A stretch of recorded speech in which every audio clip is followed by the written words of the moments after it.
Hey everybody, welcome back to another episode of Thomas and Friends Home Media Reviews. This episode is a very special one, as it was Thomas the Tank Engine's first and last theatrical appearance.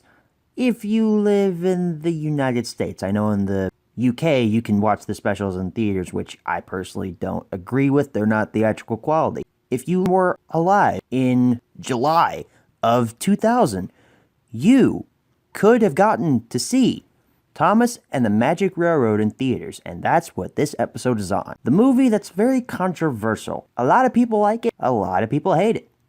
A lot of people like myself are in between. I think there are some aspects of it that are just absolutely wonderful, and I think other aspects of it just suck. But I will give you my personal feelings on the movie later on in the review when we answer the 5 main questions. Let's go ahead and jump into the history section of Thomas and the Magic Railroad.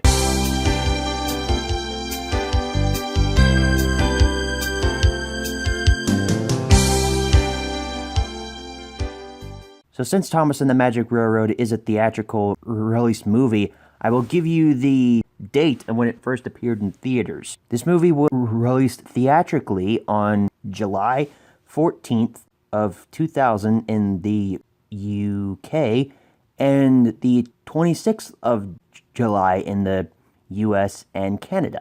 UK, you guys got it first, obviously, as you do with everything. But the only release date that I could find for Thomas and the Magic Railroad on both VHS and DVD was November 17th of 2000. And that's it. That's all I could find. To my knowledge, there hasn't been any other release of this movie ever since then. Maybe it was because it was considered a box office bomb.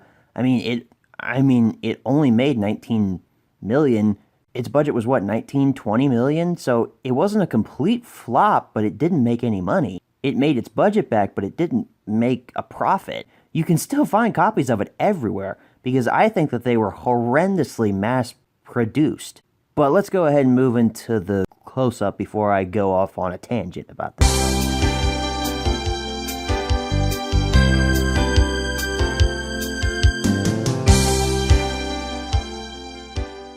Alrighty everyone, here's your close-up look at Thomas and the Magic Railroad.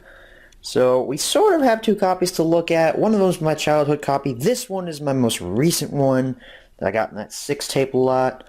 So as you can see, it says Thomas in his first movie with a little red band on the top there. That's cool. This is just basically poster art with the faces rearranged at the bottom. Diesel 10 looks horrendously out of scale with his claw. It looks really freaking huge. It's sparkling for some reason. It never sparkles in the movie. It's rusty in the movie, actually. And Thomas running away looking all scared. Oh my gosh, he's chasing me. He's going to get me. Gee. Ah. That's a nice shot of Thomas on the front there. He looks all scared, you know.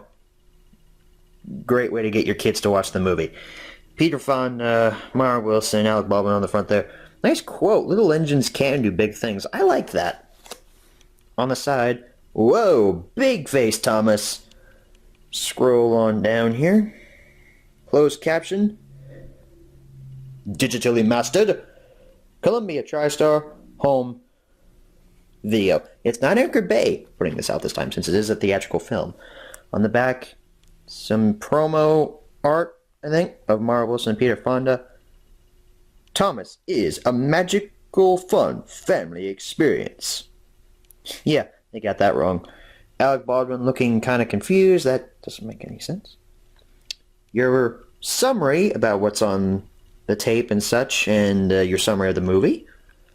A promo picture of Thomas and Percy, which is actually on Best of Percy, which we will look at later, and a promo picture of Diesel 10 that I think is supposed to be from the scene where he's running away from Thomas and Gordon saying, "Get out of my way! I got unfinished business here." That's what I always took it as, but he's in a field.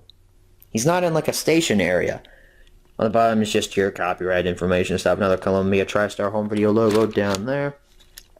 It is a clamshell case version. It's a nice clamshell there. Like I said, this is the copy that has been most recently added to my collection. I've had this in my possession for over a year now. So it is the copy that has all that extra film on it. It probably about another hour of film on there. Still have no idea why that is.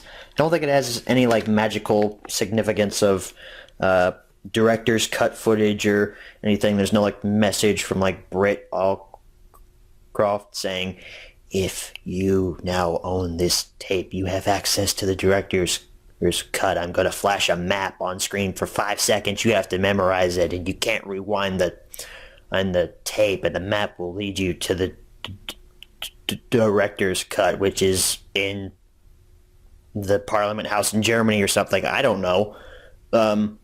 Yeah, it's all static. So, yeah, still don't know why that is. Maybe it's a factory error where they forgot to snip off the extra tape from when they were using the master tape to copy it. I don't know. Maybe that is the master tape. Who knows? Like I said, sort of 2 copies. This is the childhood one. We're just going to take a look at this really quickly here. It's basically identical to the other one. There is no changes to the artwork or anything on the sides or on the front or on the back. It's exactly the same.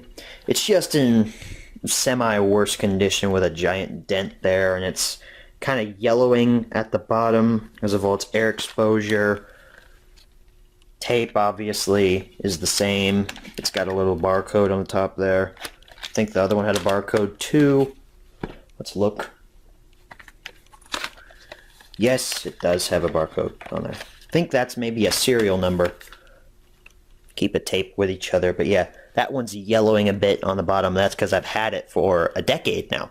And real quickly, I just wanted to say that yes, I do have a DVD copy of this, but it is a bootleg, so yeah, I can't cover this on the show. I can't do a menu tour because it's not an actual home video licensed product, but I do have a DVD copy of it, but it is a bootleg, so can't cover that on the show. Can't say that that's a way you can buy it. Anyway, that's it for the close-up look at Thomas and the Magic Railroad. Let's go ahead and head on back and answer the 5 main questions as always.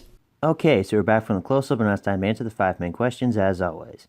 Number 1, where can you pick this product up? Anywhere. I mean, DVD copies of this have been horrendously overproduced. You can still find them pretty much anywhere you look. Number 2, is this product still being printed nowadays? I'm going to say no, even though that you can still find them everywhere, but that's because they were overproduced. Number 3, should you pick this product up? Here's where my review of the film comes in. Like I said, there are some things I find amazing. The model segments, they look great in their segments when they were allowed to shine. But then the human segments is where I have the problem. It's filled with a bunch of unnecessary dialogue.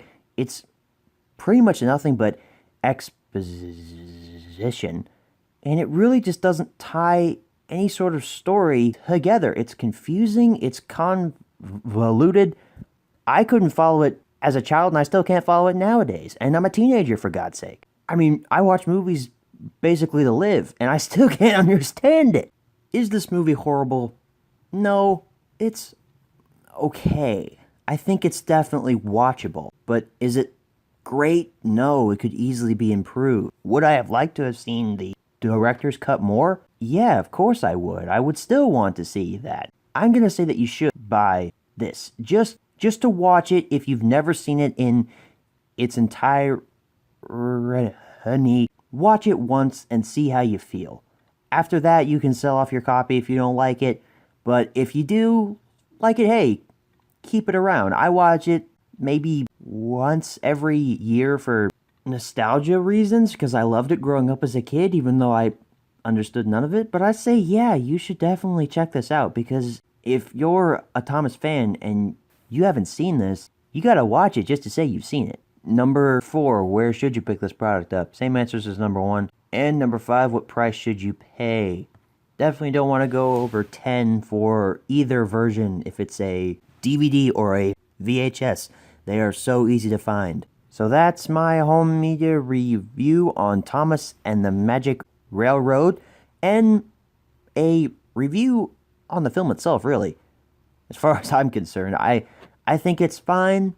It could obviously be improved It's not horrendous. It's nothing like a Misty Island Rescue or something like that, which we will get to. Oh boy, we'll get to that travesty. But yeah, our next home media review is going to be on Thomas's Christmas Wonderland. It looked like to me that we're getting into the Christmas spirit, y'all. Yeehaw! Christmas time's right around the corner. It's actually not. Anyway, thanks for watching, and as always, good night, everybody.